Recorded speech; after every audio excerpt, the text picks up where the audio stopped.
The air conditioning at Grace Methodist Church strained against the suffocating heat of a Memphis July Sunday. Jessica Collins fanned herself with the service bulletin, her attention drifting from Reverend William Hayes's sermon. At 15, Jessica was known throughout the congregation for her angelic voice in the youth choir and a gentle personality that stood in stark contrast to the rebellion typical of her age. "And let us remember, dear brothers and sisters," Reverend Hayes's deep voice resonated through the speakers, "that God always sees what happens in the shadows." His piercing blue eyes scanned the pews, a gaze many described as being able to see into your very soul. When his eyes met Jessica's for a brief moment, an inexplicable shiver ran down her spine. After the service, the community hall buzzed with activity. Families shared homemade cakes and lemonade while children darted between the tables. Jessica's parents, Robert and Martha Collins, were chatting with fellow church members about the upcoming fundraiser to repair the church roof. "Jessica," her mother said, interrupting a conversation with her best friend, Amber, "Reverend Hayes wants to talk to you about the solo for next month's special service."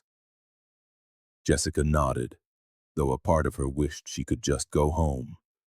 Lately, she had felt uneasy around the Reverend, though she couldn't explain why. "I'll see you in my office in 10 minutes, Hayes had told her with a smile that never quite reached his eyes. "I have something important to discuss about your future in the church." 10 minutes passed, and then 20. Martha began to ask if anyone had seen her daughter. Robert checked the restrooms and the Sunday school classrooms. Amber confirmed that Jessica had mentioned going to the Reverend's office, but when Deacon Thompson knocked on the door, there was no answer. "Maybe she left with a friend and forgot to tell us," Robert suggested, though the deep crease in his brow betrayed his worry. It wasn't like Jessica to disappear without a word. At 3:42 p.m., Martha Collins called the police. Detective Michael Reeves arrived at the church as the sun began to set. In his late 40s, Reeves had the weathered face of a man who had seen too much. Yet he maintained a genuine compassion that made him effective with the families of the missing. "When was the last time you saw Jessica?" he asked, pulling out a small, worn notebook. "After the service, around 12:30, Martha answered, her voice trembling. "Reverend Hayes wanted to speak with her about a solo." Detective Reeves nodded, jotting down notes. "And where is the Reverend now?" "He had to leave for an emergency pastoral visit," Deacon Thompson explained. "We've tried to contact him, but he's not answering his phone." As night fell, the church became the center of a frantic search. Volunteers from the congregation combed every corner of the building and the surrounding grounds. Police interviewed everyone who had been at the service. A smiling photograph of Jessica with her brown hair and hazel eyes was distributed throughout the community. Reverend Hayes returned near midnight, appearing visibly disturbed by the news. "This is inconceivable," he said, running a hand through his graying hair. "Jessica is an exemplary young woman we were supposed to meet, but she never showed up at my office. I assumed she'd changed her mind." Reeves watched the Reverend closely as he spoke. There was something about his composure that didn't fit the situation, but he couldn't pinpoint what it was. The next morning, Jessica Collins's case was on the front page of the Commercial Appeal. In the days that followed, her face became familiar to all of Memphis. Theories began to multiply. She had run off with a secret boyfriend. She had been abducted by a predator. She had escaped from family problems no one knew about. The congregation organized prayer vigils. Reverend Hayes led each one with fervor, praying for the safe return of our beloved Jessica. His eloquence moved everyone, especially when he spoke of how evil lurks waiting for the innocent in this world. Meanwhile, Detective Reeves pursued every lead, no matter how small. He interviewed classmates, checked the Collinses' phone records, and investigated acquaintances with criminal records. Nothing led to Jessica.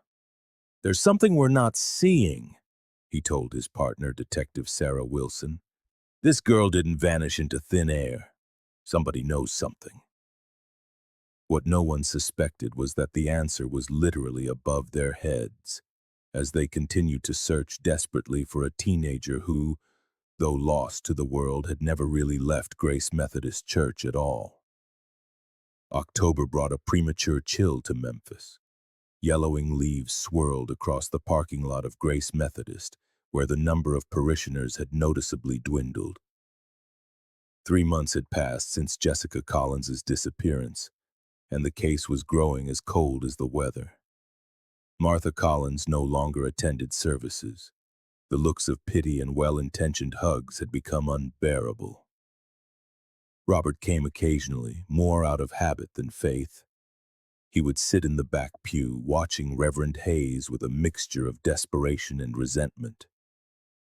"Jessica's absence has left a void in our hearts," Hayes would often say in his sermons. "But we must trust in the divine plan even when we do not understand it." Detective Reeves had been reassigned, but he spent his free hours reviewing Jessica's file. Something about the church still unsettled him, but exhaustive searches had revealed nothing. 2 K-9 units, a full inspection of the building and grounds, interviews with over 200 people, and still no concrete leads. "Maybe you should let it go, Mike," his captain suggested. We can't solve them all." But Reeves couldn't quit. Every night before he fell asleep, he saw Jessica's face as if she were chiding him for not doing enough. It was Diana Morales, the church's new janitor, who noticed something strange on a rainy afternoon in late October. Diana had emigrated from El Salvador just a year ago and desperately needed the job, despite the rumors about the church's bad luck. While cleaning Reverend Hayes's office, a sudden power outage plunged her into darkness. Searching for the fuse box, Diana went up to the attic, a dusty, rarely visited space. The beam of her flashlight revealed the usual: boxes of Christmas decorations, old furniture, exposed pipes. But as she moved a bookshelf to access the electrical panel, she felt a draft of air where there shouldn't have been one. "Hola?" she called out instinctively in Spanish, startled by the responding silence. Behind the bookshelf was a small concealed door built into the wall in a way that would be missed in a casual inspection. Diana hesitated. It wasn't her job to investigate hidden corners, but curiosity won. The door wasn't locked. On the other side, a tiny room contained the unthinkable. A single cot, a bucket serving as a toilet, a few books and old food scraps. But most shocking was the wall covered in photographs of teenage girls cut from church bulletins, and among them, dozens of pictures of Jessica Collins. Diana stumbled back in horror, tripping over something. As she turned, a scream died in her throat. A skeletal figure was watching her from a dark corner with matted hair, sunken eyes, and pale skin. It took her several seconds to recognize the girl from the newspaper photos. "Please," Jessica Collins whispered, her voice hoarse from disuse. "Don't tell him you found me." The chaos that followed transformed the quiet church into the epicenter of a media storm. Sirens flashing ambulance lights, journalists swarming the entrance. Jessica, dehydrated and malnourished but alive, was rushed to Methodist Hospital, where doctors confirmed she had survived on minimal rations of food and water, isolated from the outside world for over 3 months. The Collinses never left their daughter's side. Martha's tears seemed endless as she clutched Jessica's bony hand, afraid she might vanish again. "Who did this to you, honey?" Robert asked, his voice cracking. Jessica's gaze was fixed on a distant point on the wall. It was several seconds before she answered. "He said I was the chosen one," she murmured at last, "that he was purifying me for a greater purpose." Detective Reeves, alerted by Diana's frantic call, was already coordinating the search for Reverend William Hayes, who had mysteriously vanished. His apartment was empty and his car was still in the church parking lot, but the man himself was gone as if the earth had swallowed him whole. "I need to talk to her," Reeves insisted to the doctors. "Every minute we waste is crucial to finding him." But the specialists were firm. Jessica needed time. The physical trauma was obvious, but the psychological wounds would require far more than a few days in the hospital to heal. Meanwhile, the investigation at the church was uncovering disturbing details. Jessica's hiding place had been constructed years earlier, during an attic renovation. The modifications, perfectly concealed, suggested premeditation. Most unsettling of all were the journals found in a safe in the reverend's office. "I have been called to purify the wayward lambs," Detective Wilson read from one of the notebooks. "Jessica will be the seventh. Her angelic voice is a sign of her potential, but first she must be stripped of all worldly vanity." Reeves felt a wave of nausea as he reviewed the meticulous notes on 6 other young women over the years. Names, dates, treatments, all documented with a clinical precision that was at odds with the delusional content. How did we not see this? He wondered aloud. How could he hide a person for months without anyone noticing anything? The answer came, in part, later that night, when 2 church deacons voluntarily came to the station. "We knew the Reverend had peculiar methods," one of them confessed, avoiding Reeves's accusatory gaze. "But we believed he was truly helping those girls. He said he was removing them from negative influences for a time, for intensive spiritual intervention." "And it never occurred to you to verify where these interventions were taking place?" Reeves asked, reining in his fury. "We trusted him," the other deacon replied, tears of shame in his eyes. "The whole community trusted him." As Memphis reeled from the revelations, Jessica Collins fought to reconnect with reality in her hospital room. Nightmares woke her up screaming, convinced she was back in that claustrophobic space, hearing the Reverend's footsteps approaching for another purification session. What no one yet knew was that the horror was only just beginning to unfold. The case of Jessica Collins would open a Pandora's box, exposing decades of secrets buried in the very foundations of the respected Grace Methodist Church. The conference room at the Memphis Police Department was thick with tension. Police Chief James Donovan, a man with a stern expression and 28 years on the force, stared at the board where the sprawling investigation was laid out. Photographs, documents, timelines, and maps covered every available inch. 6 prior victims identified, Reeves told the assembled officers. All teenage girls between 14 and 16, all members of the youth choir, all reported as runaways at some point between 1973 and 1981. Detective Wilson added, according to Hayes's journals, each girl was held for a period ranging from 2 weeks to 2 months. Afterward, they were released and sent to different states, supposedly to rehabilitation centers for troubled youth. "And the families just accepted this?" a rookie officer asked in disbelief. "Hayes was convincing," Reeves explained. "He would tell the parents their daughters had confessed to inappropriate behavior, drugs, promiscuity, extreme rebellion. He offered a discreet solution to avoid a scandal. These were deeply religious families. The idea that their pastor was lying was inconceivable to them." The manhunt for William Hayes had gone national. His face was on news broadcasts, in papers, and on wanted posters. Authorities had frozen his bank accounts and were monitoring his known associates, but the Reverend seemed to have vanished. In the hospital, Jessica was slowly beginning to communicate. The child psychologist assigned to her, Dr. Elena Ramirez, was gradually earning her trust. "He told me I was impure," Jessica revealed during one session, her voice barely a whisper.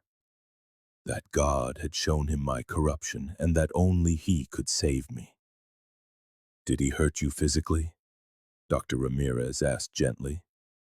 Jessica slowly shook her head. Not in the way you mean, it was different. He would read me Bible passages for hours. He'd withhold food when I didn't memorize them correctly. He made me record myself confessing to sins I never committed, and then he'd force me to listen to the recordings over and over again. Meanwhile, agents discovered a crude surveillance system built into the attic. Small, strategically placed holes allowed someone to observe various areas of the church undetected. He was like a spider in the center of his web, Wilson remarked, examining the observation points. He could see the sanctuary, the main entrance, even his own office. He knew exactly when it was safe to move Jessica or bring her supplies.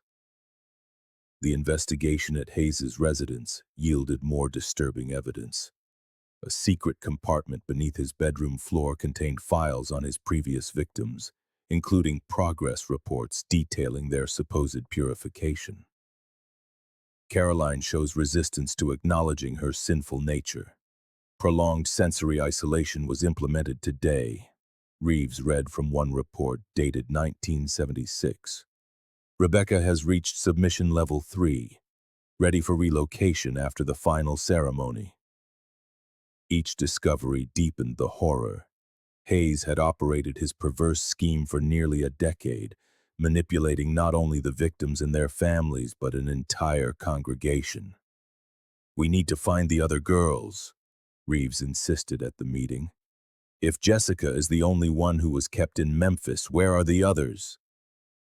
The answer began to emerge when investigators traced the rehabilitation centers mentioned in the documents. None of them actually existed. Instead of a lone wolf, they found connections to a network of small rural churches across 5 different states, all led by former associates of Hayes. He wasn't acting alone, Wilson concluded. He's part of something bigger. On November 2nd, Jessica was discharged from the hospital. The Collins family brought her home under heavy security. The media had set up camp outside their residence, hungry for exclusives on the girl from the attic, as the tabloids had dubbed her. "We just want privacy to heal," Robert Collins told the press.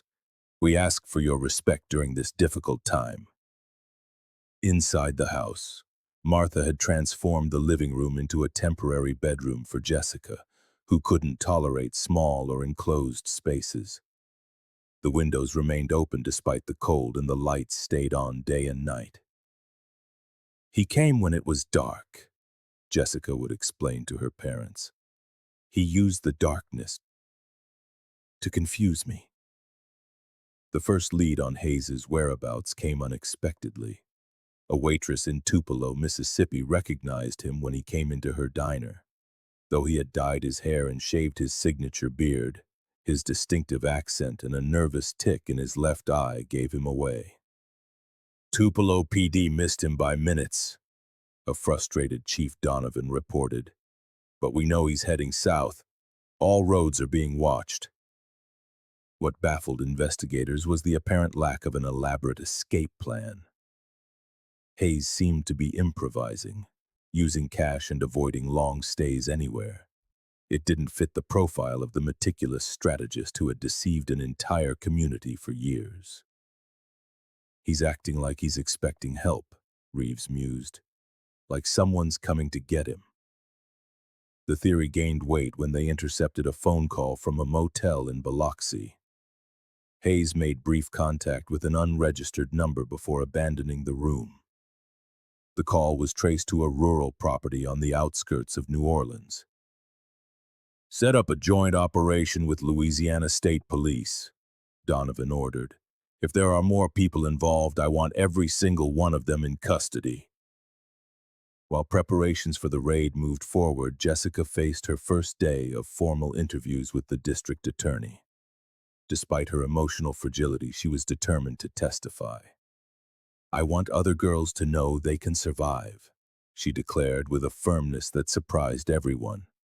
"And I want him to know that he didn't break me." On the morning of November 5th, Tactical teams surrounded a modest wooden house in the Louisiana bayou. The operation, coordinated at dawn, met with little resistance. William Hayes was captured in his sleep along with two men later identified as former deacons from his old parish in Atlanta. The real shock came when they inspected the property. In a modified shed, they found two more teenagers, 14-year-old Lily Peterson, who had vanished from Shreveport a month earlier, and 15-year-old Tamara Washington, reported as a runaway from Jackson 3 weeks prior. The case, already sensational, exploded. National headlines proclaimed the discovery of a purification cult, operating under the guise of religious respectability. Former members of Hayes's congregation appeared on talk shows, divided between those who denied any suspicious signs and those who now recalled obvious warnings they had ignored. Facing a mountain of evidence, Hayes remained stubbornly silent during interrogations, limiting himself to quoting Bible verses about persecution and divine justice. His accomplices, however, began to cooperate, revealing a hierarchical structure that extended far beyond what investigators had initially imagined. It wasn't just about control or power, one of them explained to Reeves. We genuinely believed we were saving souls. William had a gift for making the most twisted things seem sacred. The Shelby County courtroom was shrouded in a sepulchral silence as Jessica Collins walked toward the witness stand. 5 months had passed since her rescue. Though still thin, her upright posture and direct gaze stood in dramatic contrast to the broken young woman who had emerged from the attic. The district attorney, Lawrence Mitchell, a middle-aged African-American man known for his empathy with victims, gently guided her testimony. "Jessica, can you identify the person who held you captive?" Mitchell asked. Without hesitation, Jessica pointed to the man in the gray suit sitting beside his lawyer. At 58, William Hayes looked as though he had aged decades. His gaunt face, however, still held that unsettling serenity that so many had mistaken for piety. "That's him," Jessica affirmed, her voice clear. "Reverend Hayes." For the next 3 hours, Jessica recounted her ordeal. She described how Hayes had lured her into a storage area on the pretense of showing her antique sheet music, then drugged her with something mixed into a glass of water. She spoke of waking up disoriented in the cramped attic space, of the purification sessions that consisted of sensory deprivation, distorted religious indoctrination, and systematic psychological manipulation. "He told me my family had abandoned me, that they agreed I needed spiritual correction," Jessica explained. "After a few weeks, I started to believe him." "Did he ever explain why he had chosen you?" Mitchell asked. Jessica nodded slowly. "He said he'd received a vision, that I had a special purpose in what he called the path of purity, that I was the 7th vessel, and that my purification would complete some kind of cycle." The defense, led by seasoned attorney Gerald Thompson, attempted to establish an insanity plea. "Did the defendant ever mention hearing voices or receiving direct divine messages?" Thompson asked during the cross-examination. "He was always very lucid," Jessica replied. "He planned everything meticulously. He even had excuses prepared in case someone heard noises. He wasn't confused or disoriented. He knew exactly what he was doing." While the Hayes trial captivated the nation, the investigation continued to expand. The FBI had taken over the case, establishing connections between the path of purity and at least 22 disappearances of teenage girls across 7 states over the last 15 years. Special Agent Rachel Montgomery was leading the federal task force.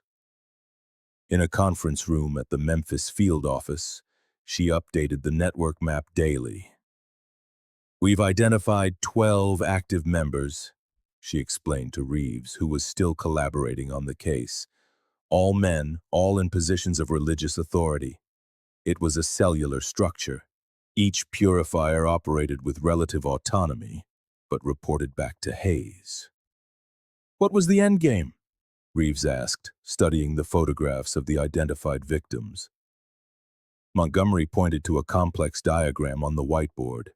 According to the documents we seized, they believed they were creating a kind of spiritual elite.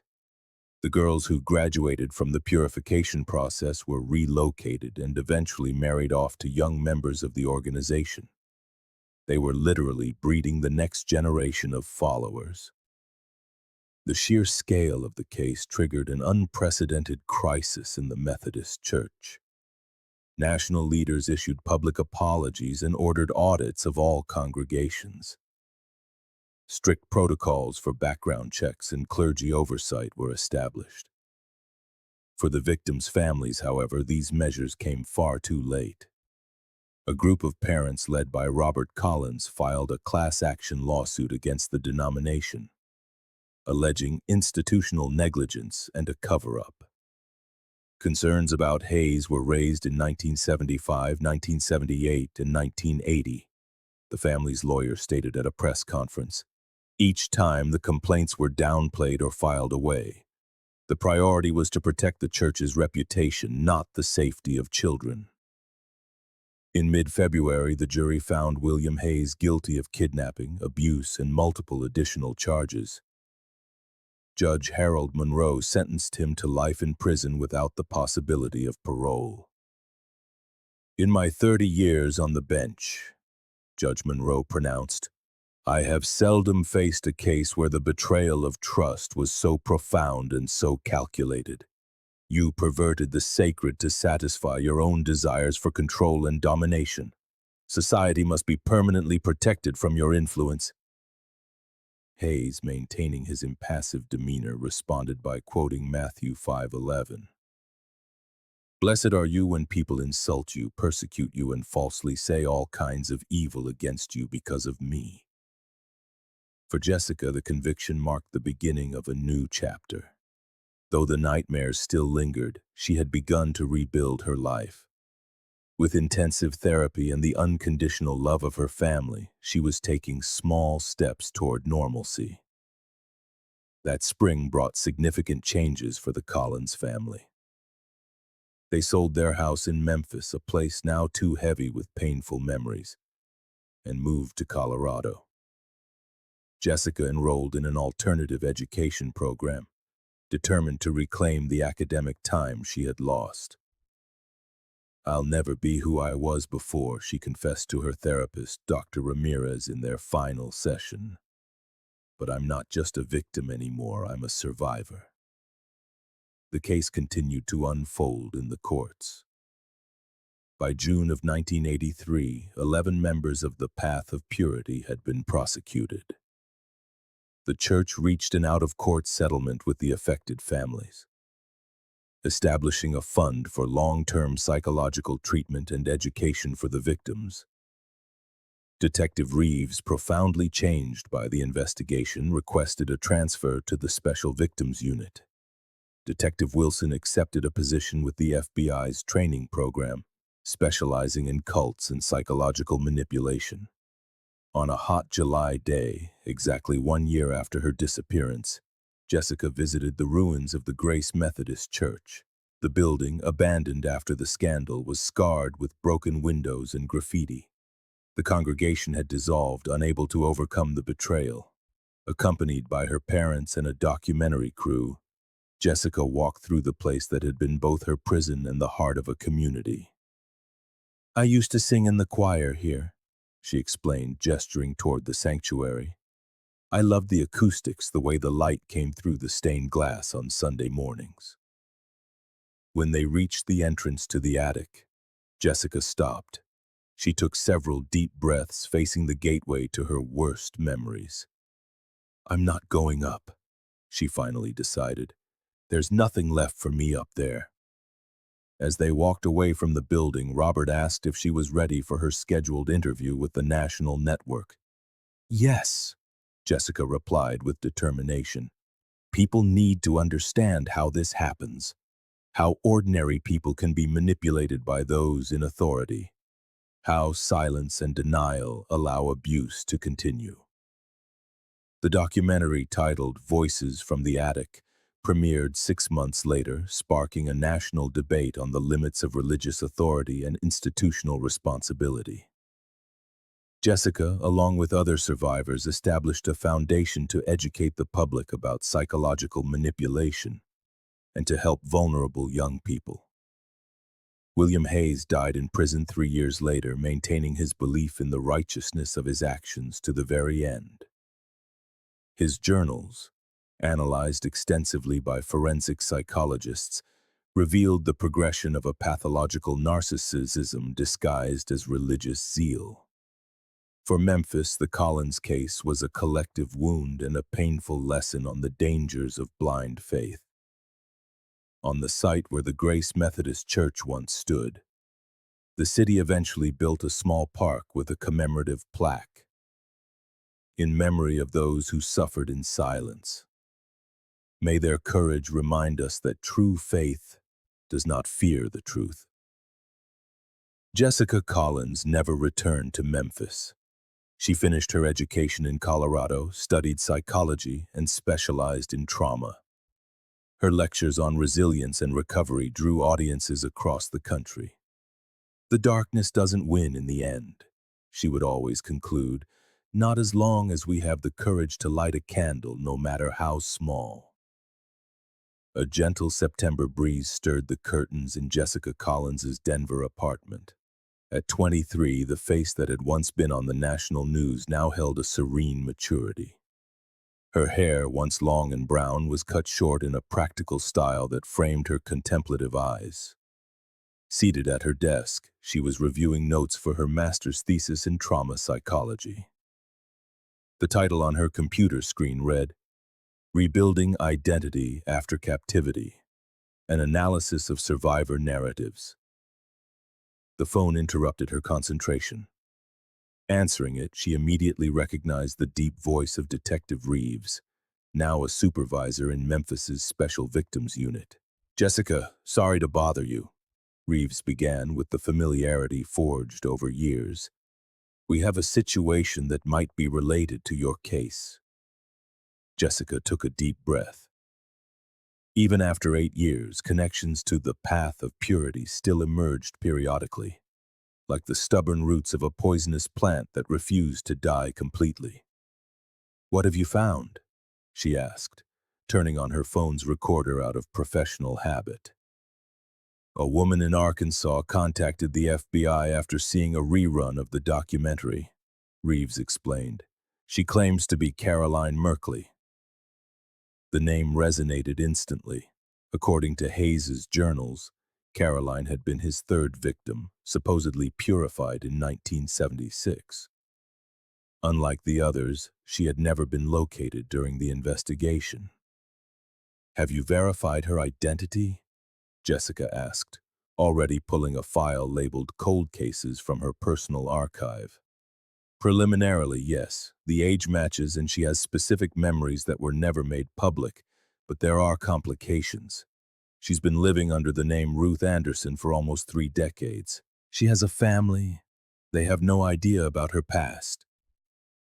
Jessica jotted down the details, her mind processing the implications. "What do you need from me?" "She wants to speak with you before she gives a formal statement. She says you're the only one who will truly understand." 3 days later, Jessica landed in Little Rock. Special Agent Montgomery met her at the airport. The years had left their mark on Rachel Montgomery, too. Streaks of silver laced her dark hair and fine lines etched her face, a testament to a career spent on the most disturbing of cases. "Thanks for coming," Montgomery said as she drove toward the outskirts of the city. "This woman is extremely fragile. She's built an entirely new life. Her husband, her teenage kids, her community. Nobody knows a thing." "How did she keep it a secret for so long?" Jessica asked. "Apparently, after she escaped from Hayes, she was taken in by an elderly couple who helped runaways. They gave her a new identity and she eventually moved to Arkansas. She had lived with the constant fear of being discovered. The meeting was arranged in a discreet FBI safe house. When Jessica entered the room, she found herself facing an ordinary-looking woman dressed in simple, practical clothes. Nothing about Ruth suggested the extraordinary secret she had carried for decades. "I recognized you immediately," Ruth said after the initial introductions. "Your eyes are the same from the documentary." Jessica smiled softly. "Yours must be too, though I have no photographs to compare." The simple observation broke the initial tension. Over the next few hours, Ruth shared her story, detailing how Hayes had held her captive for 7 weeks in 1976, subjecting her to techniques chillingly similar to what Jessica had experienced. "He was preparing to send me to Tennessee to some kind of training center," Ruth explained. "But one night there was a massive thunderstorm. The lock on my room failed during a blackout and I just ran. No plan, no destination. I just ran until I couldn't run anymore." Her tale of survival on the streets, the kindness of compassionate strangers, and the gradual construction of a new identity captivated Jessica. Ruth had achieved what so many victims only dreamed of. She had completely reinvented herself. "When I saw the documentary," Ruth confessed, "it felt as if someone had unlocked a sealed door inside me. I recognized his methods, his phrases. It was like hearing the echo of my own nightmares." "Why did you decide to contact the authorities now?" Jessica asked. "You've kept this secret for so long." Ruth pulled a newspaper clipping from her handbag. "Because he's free." The headline from a small local Missouri paper announced the release of Thomas Whitaker, one of the lower-ranking members of Hayes's organization, after serving an 8-year sentence. The photograph showed a harmless-looking man walking out of prison. "Thomas was the one who brought me food," Ruth explained, her voice trembling slightly. "Hayes's apprentice. He promised me we would meet again when my purification was complete. And now he's out, possibly looking to reconnect with former members." The revelation immediately activated security protocols. While most of the leaders of the Path of Purity remained incarcerated, some lower-level followers had received shorter sentences. The fear that the organization might be regrouping in the shadows was a constant concern for the authorities. The following weeks transformed Ruth's life. With the support of a legal and psychological team, she gradually revealed her true identity to her family. Her husband, a respected contractor in the community, met the news with initial shock, followed by unwavering support. Her children, 16 and 14, processed the information with the characteristic adaptability of their generation. Jessica remained in Arkansas as a consultant, her experience as a survivor and her professional training providing a unique perspective that complemented the clinical approach of the case psychologists. "How did you reconcile who you were before with who you became?" Ruth asked during one of their informal sessions. Jessica considered the question carefully. "I don't think it's about reconciliation. It's about integration. We aren't two separate people, the before and the after. We are one person who has experienced a significant rupture in our life's narrative."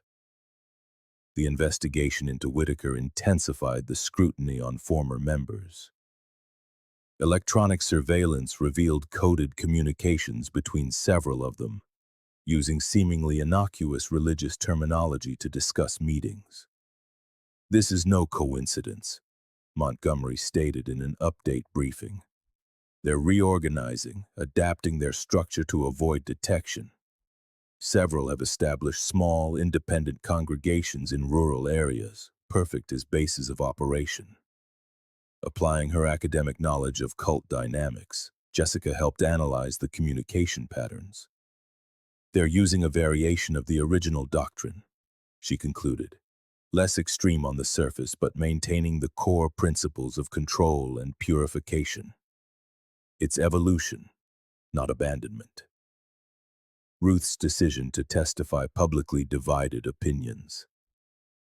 Her family feared the consequences of media exposure, while prosecutors argued her testimony could alert other potential victims. "I can't hide anymore," she finally declared. "I've lived in fear for half my life. It's time to reclaim my voice."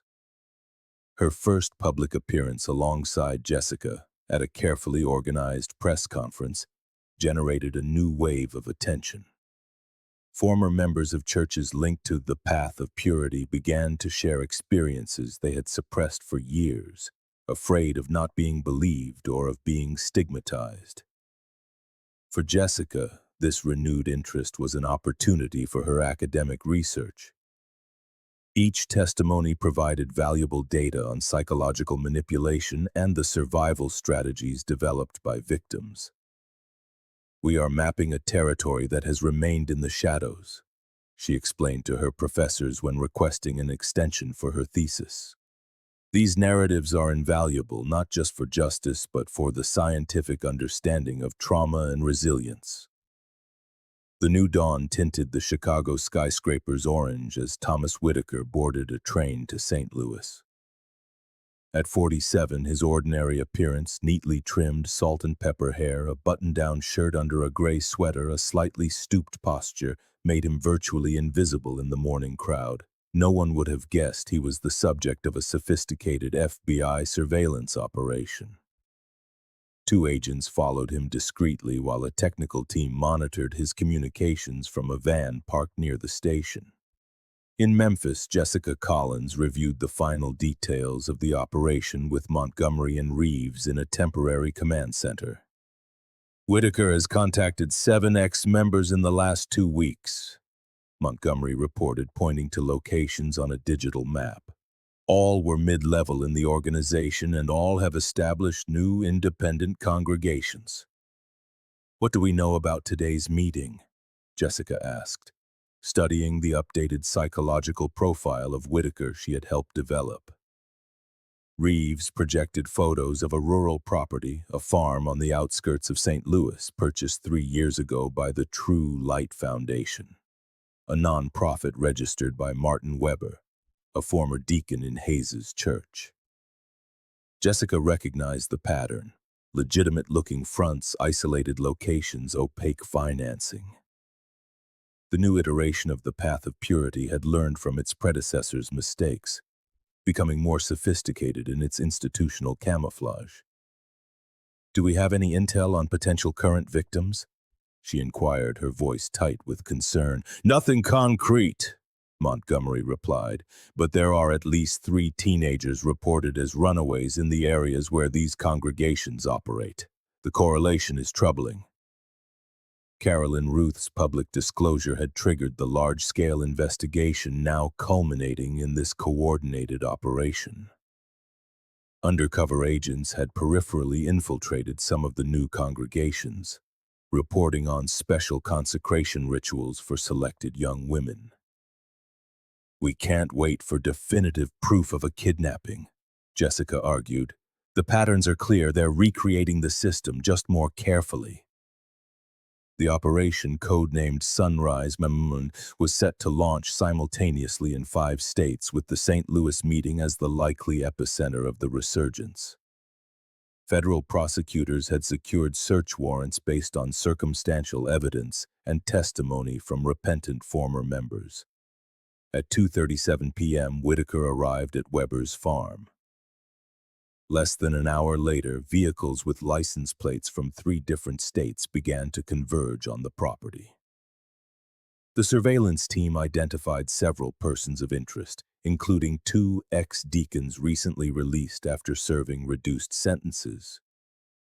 "They're all here," the agent in charge in St. Louis confirmed over the encrypted channel. "Requesting authorization to proceed." Montgomery exchanged a look with Reeves and Jessica before giving the order. "Operation Sunrise is a go. Green light on all targets." The raid unfolded with military precision.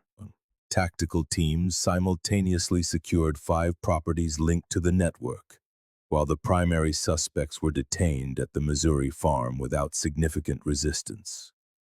Jessica, who had insisted on being present during the subsequent searches, accompanied the team inspecting the main building. Her unique perspective as a survivor and specialist gave her an insight the regular agents lacked. "Look for hidden spaces," she instructed as they moved through the seemingly innocent retreat center. "Modified rooms, concealed access points, one-way observation systems." In the basement, behind a set of apparently fixed bookshelves, they discovered what they had feared. 3 small rooms fitted out as austere bedrooms were equipped with external locks and audio monitoring. "They're empty," the agent in charge confirmed, audibly relieved. "But they were used recently," Jessica observed, pointing to telltale details: a long blonde hair on a pillow, chalk marks on the wall that seemed to be counting days, a modified crucifix with what looked like a miniature camera. The evidence seized exceeded all expectations. In addition to the physical infrastructure, investigators found detailed documentation on the new path, as the reorganization called itself. There were indoctrination manuals, profiles of potential purification candidates, and most disturbingly, a calendar marking a grand consecration for the following month. "We got here just in time," Montgomery declared at the post-op briefing. They were preparing for something big. Among the seized documents, Jessica identified a significant evolution in their methodology. "They no longer focus exclusively on physical isolation," she explained, analyzing the manuals. "They've incorporated more sophisticated psychological manipulation techniques, less reliant on traditional captivity." Interrogations revealed that Whitaker had assumed a leadership role after Hayes's death, reinterpreting the doctrine for modern times. His approach emphasized voluntary submission and internal isolation, reducing the need for physical confinement and, therefore, the legal risk. "It's more insidious," Jessica concluded in her preliminary report. "They've learned they don't need physical cages when they can build mental ones that are just as effective." 7 weeks after the raid, Jessica defended her dissertation. The work, enriched by the recent findings, established a new framework for understanding the evolution of coercive cults and their adaptive mechanisms.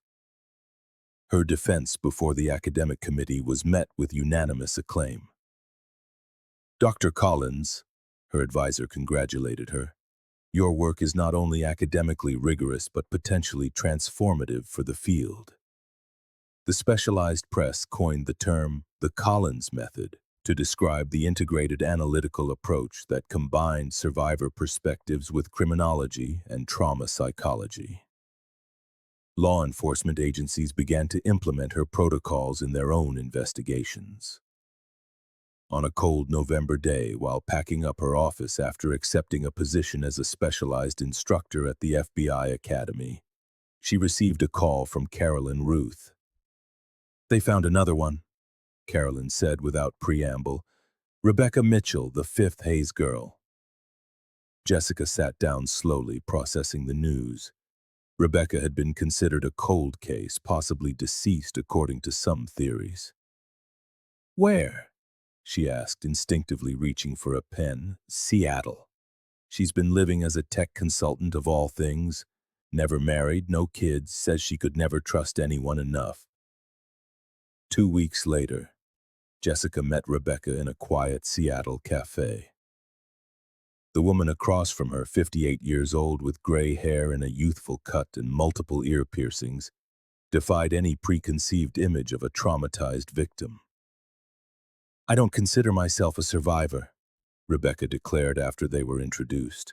"I'm an adapter. There's a difference." Over the next few hours, Rebecca detailed her unique experience. Unlike the other victims, she had been fully integrated into the structure of the path of purity, becoming an assistant and eventually a confidant to Hayes. "Stockholm Syndrome doesn't begin to describe it," she explained with clinical frankness. "I genuinely believed in the mission. I actively participated in the indoctrination of other girls.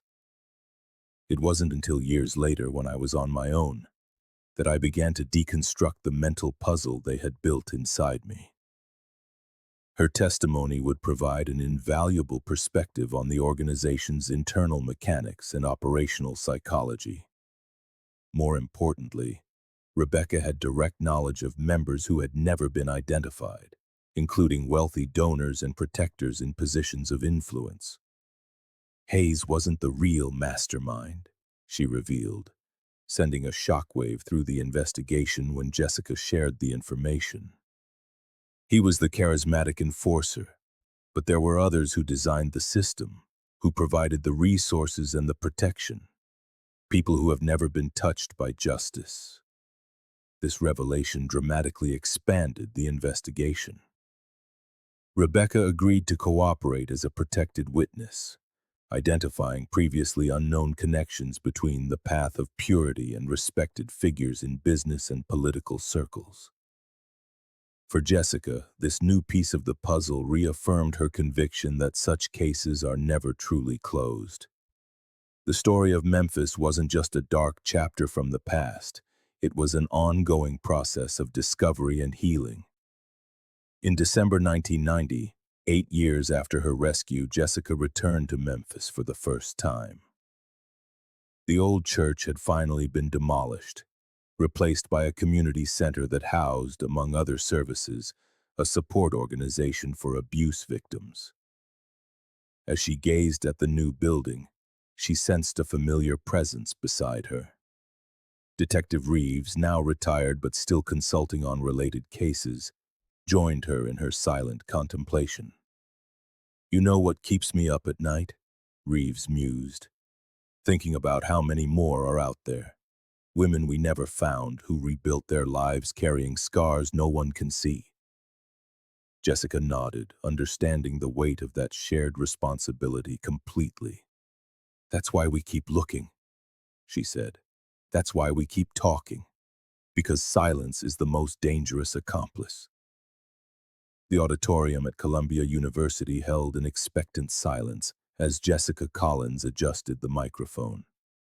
At 32, she possessed a presence that blended academic authority with the quiet intensity of one who had forged trauma into purpose. The launch of her first book, Architects of Captivity: The Psychology of Coercive Systems, had drawn a mixed crowd: students, mental health professionals, and veteran cult researchers. "Manipulation doesn't begin with physical chains," Jessica began, her voice clear and resonant in the hall. "It begins with invisible ones, forged word by word, isolation by isolation, until the most effective prison is the one built inside the victim's own mind." In the audience, 4 women occupied the front row. Carolyn, Ruth, and Rebecca were there, alongside a newly identified survivor, Tamara Washington. Tamara had contacted Jessica after recognizing parallels between her own experience in a so-called therapeutic community in Idaho and the patterns described in academic papers on the path of purity.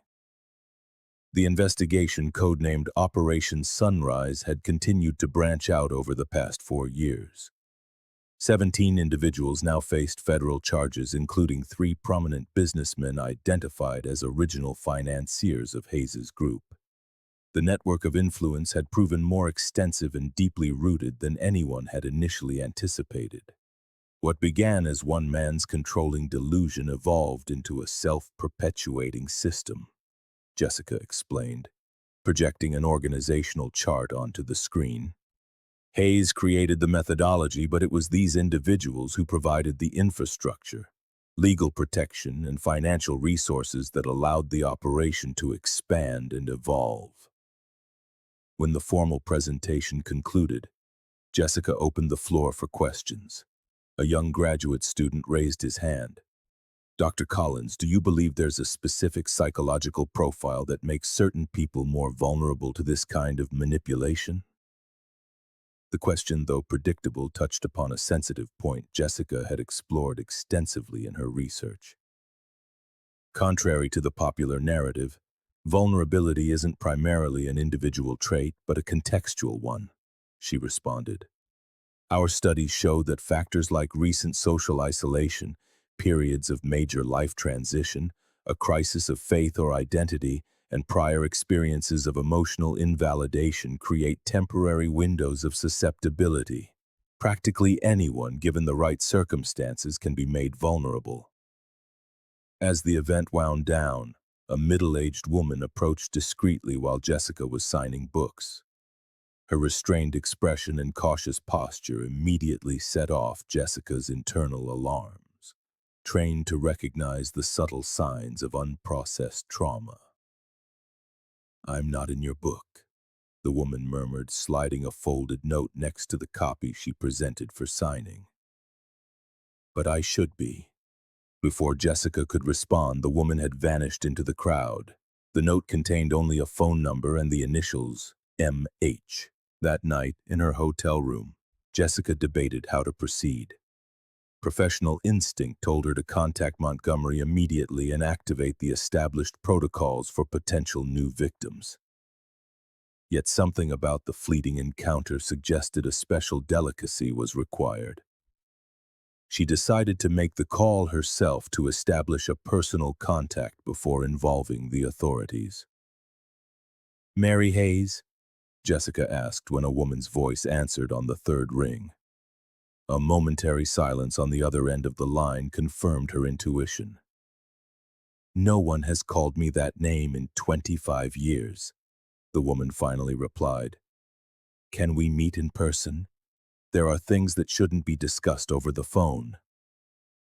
The coffee shop chosen for the meeting was an anonymous establishment in Queens, busy enough to provide the safety of a public space, yet loud enough to ensure private conversation.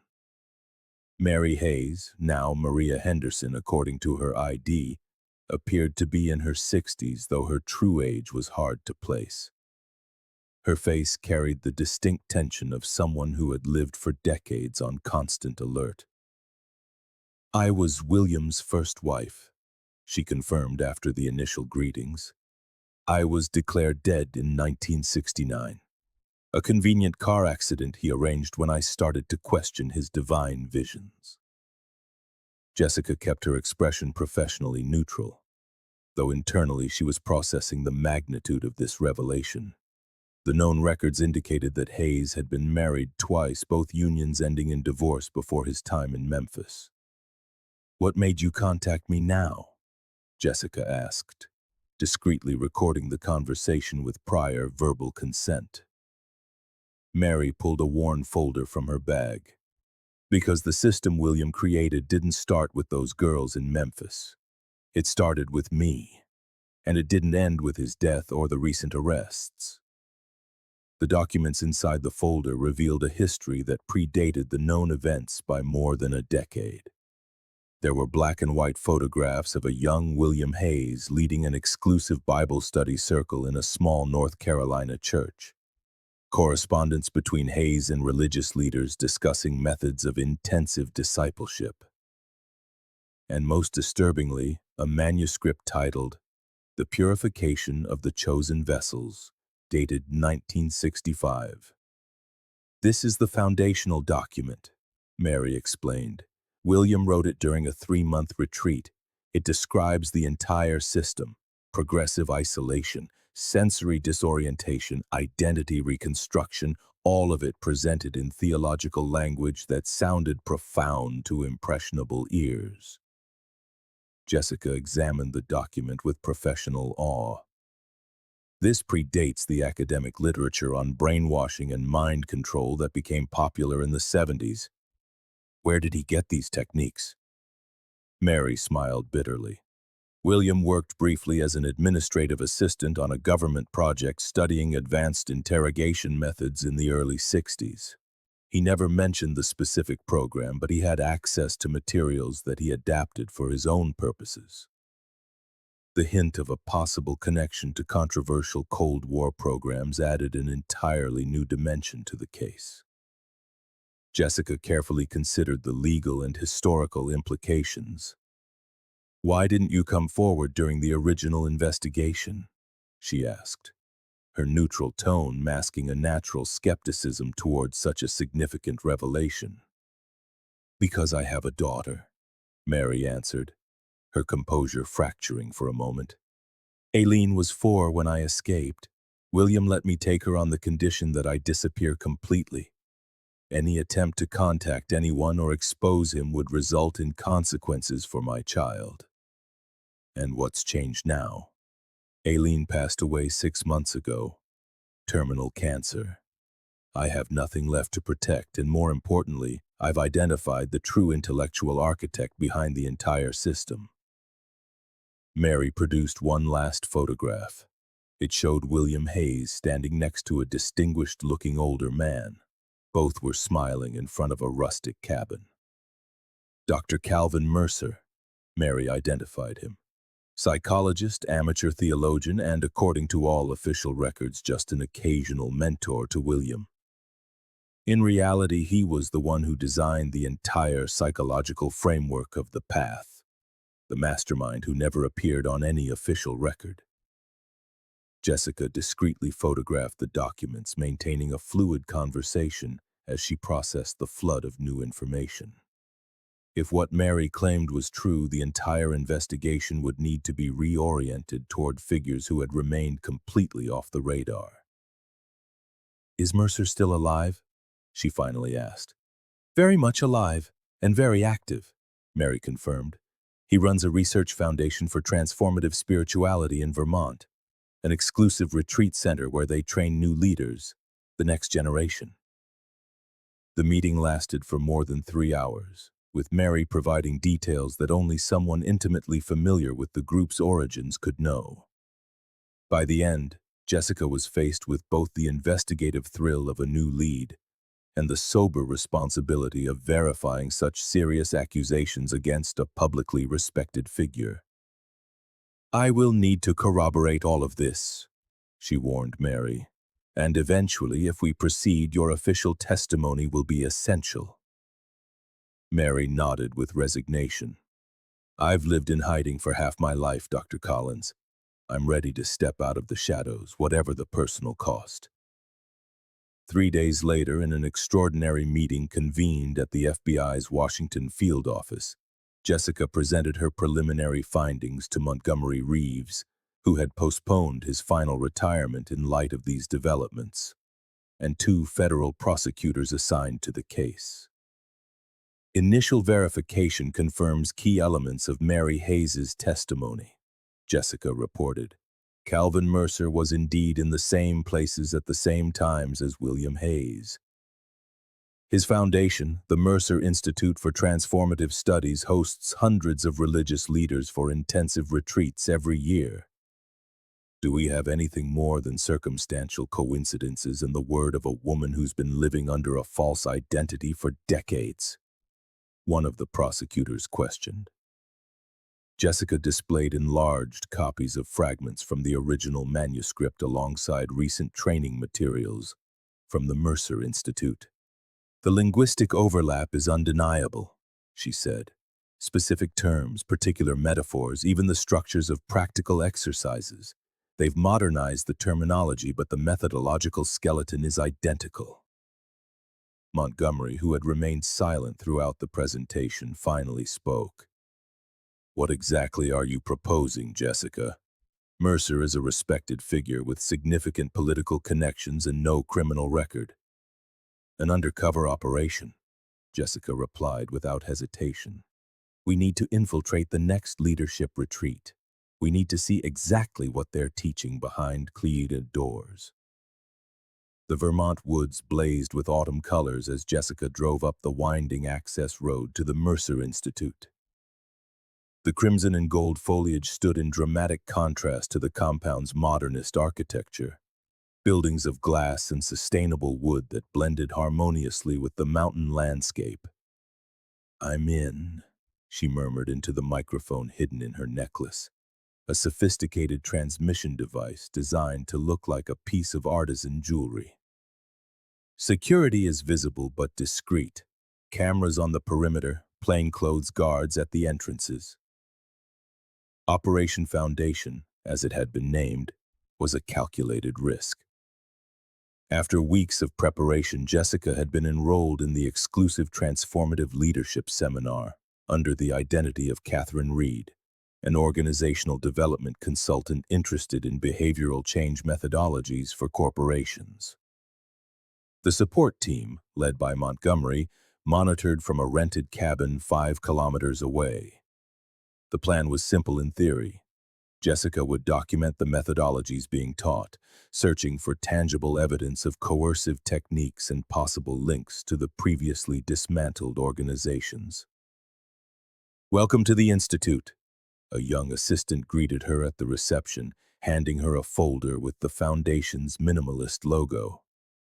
Dr. Mercer is particularly excited about this group, 18 leaders personally selected by him. Jessica responded with a practiced smile, playing her part perfectly. "It's an honor to be considered. His publications on cognitive transformation have revolutionized my professional practice." The first impression of the compound was disarming. Nothing about the physical environment suggested the sinister connections she suspected. The open spaces, abundant natural light, and contemporary aesthetic were a radical departure from the dark basements and claustrophobic spaces of the Path of Purity. Her assigned room, minimalist yet comfortable, offered a panoramic view of the valley. Jessica immediately recognized the psychological purpose of the design, to induce a sense of expansion and possibility, mentally preparing participants to open themselves to new ideas. The inaugural reception was held in the Great Hall, a stunning space with a vaulted wooden ceiling and floor-to-ceiling windows that framed the mountain sunset. The 18 participants, pastors, NGO executives, 2 therapists, and several community leaders, chatted animatedly as waiters circulated with drinks and appetizers. Jessica mentally cataloged every detail, applying her training to identify strategic elements in the seemingly casual setting. The ambient music contained specific frequencies associated with receptive states. The lighting pulsed subtly, inducing a slight perceptual alteration. Even the furniture arrangement facilitated predetermined groupings, separating participants from their social comfort zones.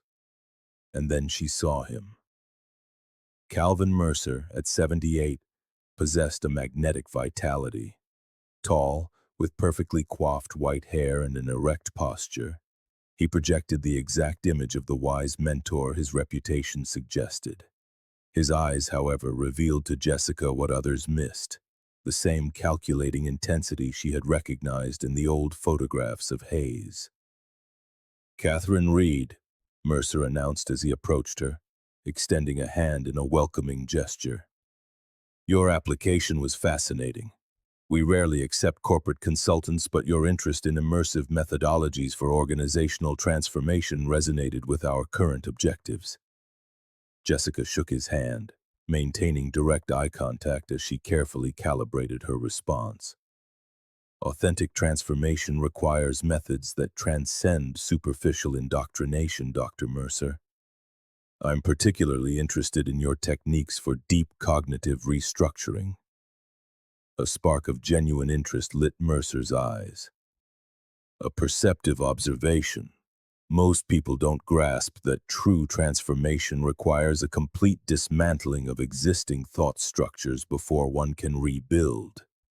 We will talk more on this in the appropriate contexts." The initial 3 days followed a seemingly innocuous pattern.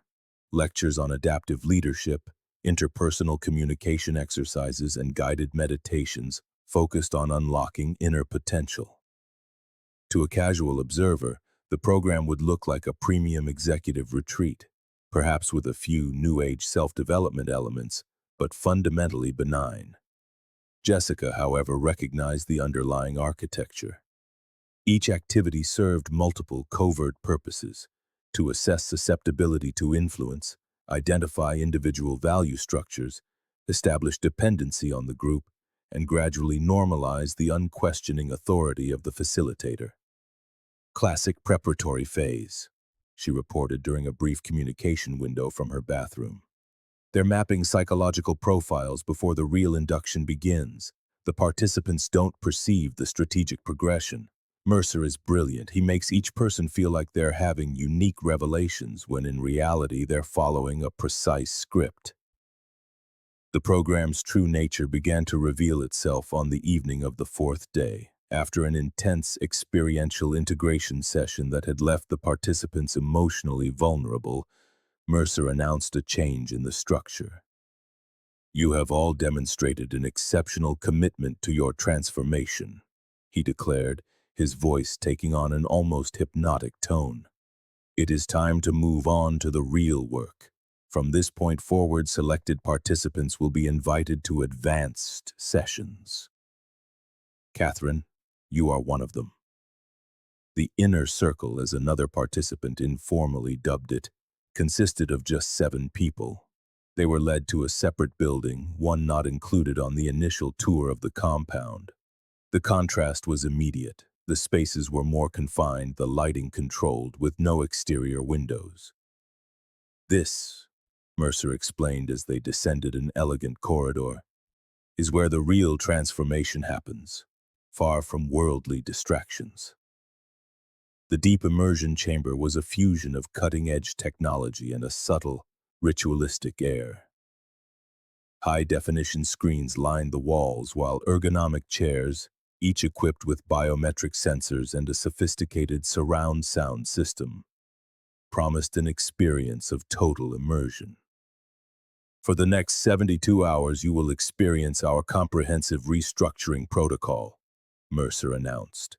"You have been selected for your unique potential to become catalysts of transformation within your respective spheres of influence." What followed was a modernized, technologically enhanced version of the techniques Jessica had studied in the original manuals of the Path of Purity. The methods involved alternating periods of sensory overstimulation and deprivation, the manipulation of sleep cycles, exposure to subliminal messaging, and intensive guided reflection sessions that amounted to cognitive programming. Jessica, trained to resist such techniques, maintained a facade of compliance while meticulously documenting every element. Her recording device captured crucial evidence, her analytical mind drawing specific connections to the methods detailed in her prior research. On the third day of immersion, as the other participants showed clear signs of heightened suggestibility and dependence on their facilitator, Mercer requested a private conversation with Catherine. "You've demonstrated extraordinary resilience," he observed in his private office, an austere space dominated by an impressive library. "Most people are far more susceptible by this point in the process." Jessica carefully calibrated her response. "My work with organizational structures has exposed me to various methodologies of influence. Perhaps I've developed a partial immunity." Mercer studied her with renewed intensity. "Or perhaps," he countered, "you have specific experience with these particular techniques." The shift in his tone set off every alarm in Jessica's mind. The conversation had taken a perilous turn. "All effective models of transformation share fundamental elements," she replied, holding his gaze calmly. "I recognize patterns. It's my professional specialty." Mercer rose slowly, crossing to an antique cabinet. "You know," he said, his voice soft, "I keep a special file on people with exceptional talents. People like you." He withdrew a file folder and laid it open on his desk. "People who understand our work intimately." Jessica fought to conceal her reaction to the contents. Press clippings about recent cases linked to the Path of Purity, including photographs of several arrests. And there, in a corner partially visible, was an academic article bearing her real name.